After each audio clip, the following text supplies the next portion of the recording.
आप देख रहे हैं जनभावना टाइम्स और मैं हूं आपके साथ पारिजात। श्री हनुमान जन्मोत्सव एक हिंदू पर्व है। चैत्र माह की पूर्णिमा को हनुमान जयंती मनाई जाती है। माना जाता है कि इसी दिन हनुमान जी का जन्म हुआ था। हनुमान जी को कलयुग में सबसे प्रभावशाली देवताओं में से एक माना जाता है। विष्णु जी के राम अवतार के बाद रावण को दिव्य शक्ति प्राप्त हो गई। इसके उपरांत रावण ने अपनी मोक्ष प्राप्ति हेतु शिव जी से वरदान मांगा। उनसे कहा कि कृपा कर मोक्ष प्राप्त करने का कोई उपाय बताइए। तब शिव जी ने राम जी के हाथों मोक्ष प्रदान करने के लिए एक लीला रची। शिव जी की लीला के अनुसार उन्होंने हनुमान जी के रूप में जन्म लिया ताकि रावण को वे मोक्ष दिलवा सके। इस कार्य में भगवान श्री राम का साथ देने स्वयं शिव जी के अवतार हनुमान जी पृथ्वी पर आए। लोक मान्यताओं के अनुसार सूर्य देव को हनुमान जी का गुरु माना गया है, परंतु सत्य यह है कि ऋषि मनिंदर जी उनके वास्तविक गुरु हैं, जो त्रेता युग में हनुमान जी को तब मिले थे जब वो लंका से माता सीता की खोज कर वापस लौट रहे थे। इंद्र के वज्र से हनुमान जी की ठुड्डी, जिसे संस्कृत में हनु कहा जाता है, टूट गई, इसलिए उनको हनुमान नाम दिया गया। इसके अलावा हनुमान अनेक नामों से प्रसिद्ध हैं, जैसे बजरंगबली, मारुति नंदन, अंजनी सूत, पवन पुत्र, संकट मोचन, केसरी नंदन, महावीर, कपीश, शंकर सुवन इत्यादि।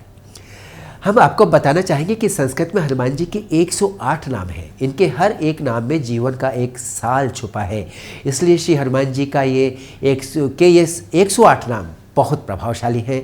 हनुमान जी का परिचय हनुमान चालीसा, बजरंग बाण, हनुमान बाहुक से मिल जाता है, लेकिन इन सबसे पहले श्री हनुमान जी की आराधना विभीषण ने उनकी शरण में आकर की। उन्होंने श्री हनुमान स्तुति की। श्री हनुमान जी को लेकर मान्यता है कि वे ब्रह्मचारी हैं। पौराणिक कथा के अनुसार माता सीता को खोजने लंका की ओर जाते समय उनका एक राक्षस से सामना हुआ था। उसे हराने के बाद वे थोड़ा सा थक गए थे और उनके पसीने की एक बूंद एक मकरमच्छ ने निगल ली। इसके बाद मकर ध्वज नाम का एक उससे पुत्र उत्पन्न हुआ। धार्मिक मान्यता है कि श्री हनुमान जी माँ दुर्गा के भी सेवक हैं। माता के आगे आगे हनुमान जी चलते हैं और पीछे पीछे भैरव जी। देश में जितने भी हनुमान मंदिर हैं, वहाँ आसपास जहाँ शिव मंदिर है, वहाँ आसपास हनुमान जी का और भैरव जी का मंदिर ज़रूर होता है। हनुमान भगवान शिव के 11वें रुद्रावतार हैं। जिस प्रकार विष्णु जी के 24 अवतार हैं, उसी प्रकार शिव जी के भी 28 अवतार हैं। इन्हीं में से शिव का 11वां रुद्रावतार श्री हनुमान जी के रूप में सामने आया। कहा जाता है कि धर्म की स्थापना और रावण का अंत करने के लिए भगवान विष्णु ने श्री राम जी का अवतार लिया था। उस समय कई देवी देवताओं ने अलग अलग रूप में भगवान श्री राम की सेना में अपनी सेवा प्रस्तुत करने के लिए अवतार लिया। उसी समय भगवान शंकर ने भी अपना रुद्रावतार लिया और श्री हनुमान जी के रूप में पृथ्वी पर आए। हनुमान जयंती को लोग हनुमान मंदिर में दर्शन के लिए जाते हैं। कुछ लोग इस अवसर पर व्रत भी रखते हैं। कहा जाता है कि श्री हनुमान बाल ब्रह्मचारी थे, इसलिए उन्हें जनेऊ भी पहनाया जाता है। श्री हनुमान जी की मूर्तियों पर सिंदूर और चांदी का वर्क चढ़ाने की भी परंपरा है।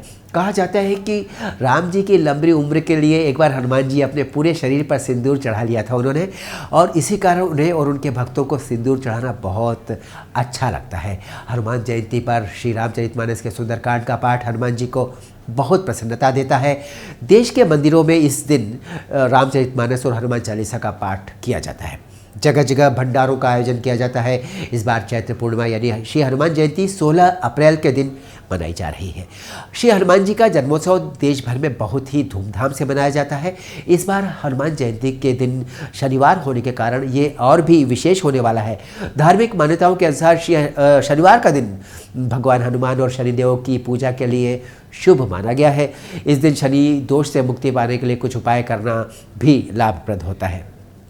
कहा जाता है कि श्री हनुमान जयंती के दिन बजरंगबली को केवड़े का इत्र और गुलाब की माला चढ़ाने के साथ ही सरसों के तेल का दीपक भी जलाकर 11 बार हनुमान चालीसा का पाठ करने से श्री हनुमान जी की प्रसन्नता प्राप्त होती है, उनका आशीर्वाद मिलता है और 7.5 ढैया जैसे शनिदेव के क्रोध से पीड़ित लोगों को मुक्ति मिलती है। श्री हनुमान जयंती के दिन राम परिवार और हनुमान जी की प्रतिमा के सामने राम रक्षा स्तोत्र का पाठ करने से बजरंगबली की कृपा प्राप्त होती है। सिंदूर हनुमान जी को काफ़ी प्रिय है। बजरंगबली को सिंदूर का चोला चढ़ाने से आरोग्य, सुख, समृद्धि की प्राप्ति होती है। भक्तगण इस दिन हनुमान जी को नारियल भी चढ़ाते हैं। श्री हनुमान जी को गुलाब की माला और पीपल के पत्तों की माला भी पहनाई जाती है। श्री हनुमान जयंती पर हनुमान जी के 12 नामों को जपने से सब मंगल होता है।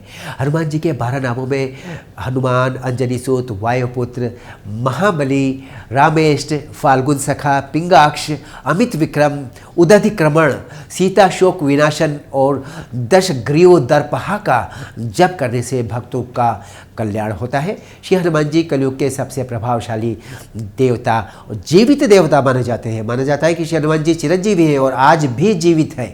अपनी अद्भुत और कठोर भक्ति के कारण इनको अष्ट सिद्धि और नवनिधि का दाता कहा जाता है। कहा जाता है कि हनुमान अजर अमर है, अपने भक्तों पर कृपा करते हैं और उनके सारे कष्ट संकट हर लेते हैं। माना जाता है कि श्री हनुमान जी एक ऐसे देवता हैं जो थोड़ी सी प्रार्थना और पूजा से शीघ्र प्रसन्न हो जाते हैं। इस हनुमान जयंती पर हम राम भक्त हनुमान की पूजा करें और अपने सारे कष्ट और दुख हरने के लिए उनसे प्रार्थना करें। मुलाकात होगी आपसे फिर अगले अपडेट में।